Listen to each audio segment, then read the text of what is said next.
Beneath the dim yellow light, the woman's left hand mechanically squeezes her engorged, aching breasts. It is a mandatory lesson for every new mother, and also an indescribable physical agony. Yet what hurts far more than her body is her heart. Her right hand trembles as she flips through a pre-drafted divorce agreement. Her left hand represents her duty as a mother, while her right hand embodies her struggles as a woman. At this moment, she feels as though her very being has been torn in two. Amid this suffocating silence, her husband appears. He does not notice his wife's emotional distress in the slightest. Instead, he shamelessly rubs his stomach and tells her to fix him something to eat. The light in the wife's eyes fades completely, though violent emotions are raging inside her. She glances over at their sleeping child. Maternal instinct compels her to hold everything back. She forces down the boiling anger welling up inside her, gets to her feet and walks into the cramped kitchen to cook a bowl of noodles for her useless husband. But while she is making the noodles, a dull thud suddenly echoes from the living room. Her husband has knocked over the breast milk sitting on the table. When his wife confronts him, he makes up an excuse about work and leaves the house. Staring at the milk spilled all over the floor, the last glimmers of light in her eyes slowly die out. Once upon a time, she was her parents' precious daughter. For the sake of love, she ignored her family's fierce objections and resolutely married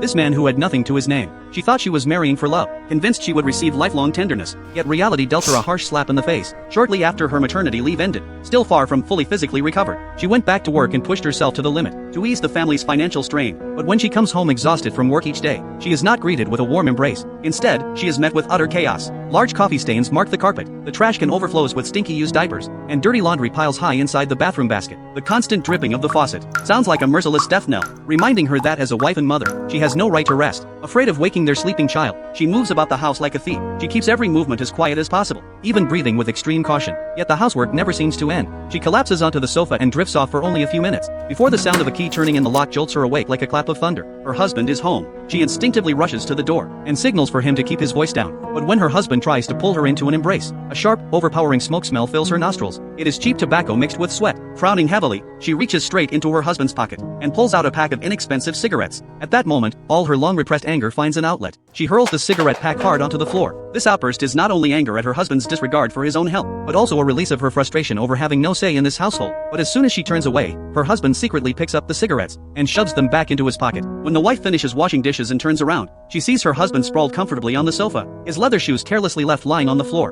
Her anger can no longer be contained. She grabs the shoes off the floor and hurls them straight at him. Seeing his wife's face twisted with rage, the husband finally realizes how serious the situation is. He quickly gets up and obediently puts the shoes on the shoe rack. This compliant attitude lasts barely 3 seconds before he takes off his socks and tosses them casually onto the sofa. Beneath his wife's stare,